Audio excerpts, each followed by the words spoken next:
Halo Sobat Mania, kembali lagi di BRC Official.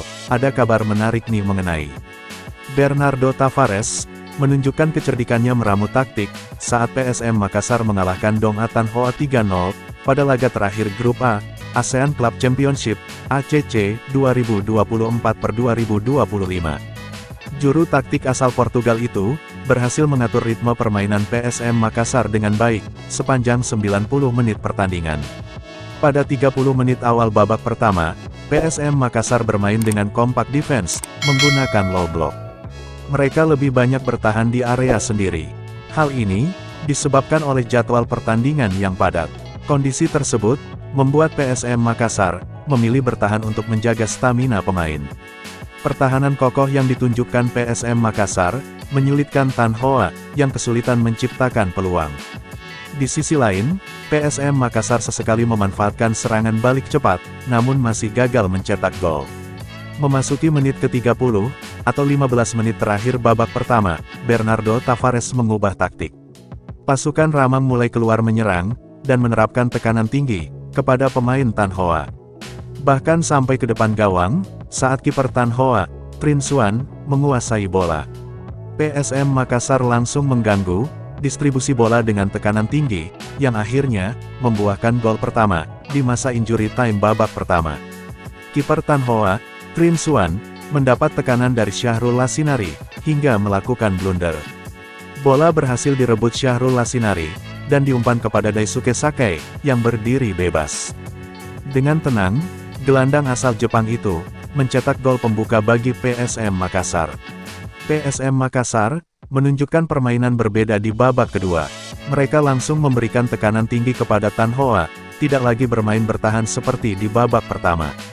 Tekanan ini terbukti efektif, PSM Makassar membuat Tan Hoa kaget, lewat gol Nermin Haljeta, 2 menit setelah peluit babak kedua dimulai. Setelah memperlebar keunggulan, Akbar Tanjung CS, kembali bermain bertahan, menunggu di area sendiri. Para pemain Tan Hoa, kesulitan membongkar pertahanan rapat, Laskar Pinisi. Mereka hanya bisa memainkan bola, dari tengah ke sayap, lalu melakukan crossing, ke kotak penalti PSM Makassar. Namun, upaya ini tak memberi ancaman berarti, bagi gawang yang dikawal Reza Arya. Memasuki menit ke-75, PSM Makassar kembali keluar menyerang. Lewat serangan balik, gol ketiga tercipta. Kali ini, Nermin Haljeta kembali mencetak gol keduanya, di laga tersebut, memanfaatkan umpan Rizky Eka Pratama. Kemenangan ini, membuat PSM Makassar melaju ke semifinal, ACC, sebagai runner-up Grup A. Tim kebanggaan masyarakat Sulawesi Selatan, Sulsel ini, mengoleksi 10 poin, dari 5 pertandingan. Pengamat sepak bola, Syamsuddin Umar mengatakan, bahwa seorang pelatih, harus terus mengembangkan ilmu untuk timnya. Hal ini, dilakukan oleh Bernardo Tavares, yang dengan tepat, menerapkan manajemen waktu, dan strategi. Di babak pertama, PSM Makassar membiarkan Tan Hoa menguasai bola. Setelah menganalisis permainan lawan, Tavares menginstruksikan serangan balik yang efektif, dan berhasil mencetak gol, di akhir babak pertama. Selanjutnya, PSM Makassar mengetahui, bahwa setelah tertinggal, Tan Hoa akan menguasai bola, di lapangan tengah. Oleh karena itu, mereka menerapkan tekanan tinggi, agar lawannya tidak leluasa bermain. Terlebih, perpindahan bola Tan Hoa sangat lambat, yang membuat mereka kesulitan melawan tekanan.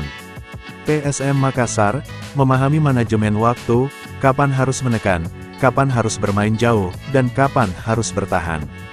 Itu sangat efektif, terang Syamsuddin Umar, saat dihubungi tribuntimur.com, Kamis tanggal 6 Februari tahun 2025.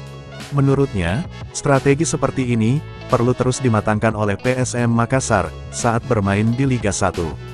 Sebab, salah strategi bisa berakibat fatal. PSM Makassar memiliki kekuatan di sektor sayap, dan lapangan tengah, dimanfaatkan sebagai perusak permainan lawan. Ketika lawan bermain di lapangan tengah, ada Akbar Tanjung sebagai perusak. Sementara ketika lawan menguasai lapangan tengah, sayap kosong. Itu yang dilakukan PSM Makassar, tutur mantan asisten pelatih Timnas Indonesia ini.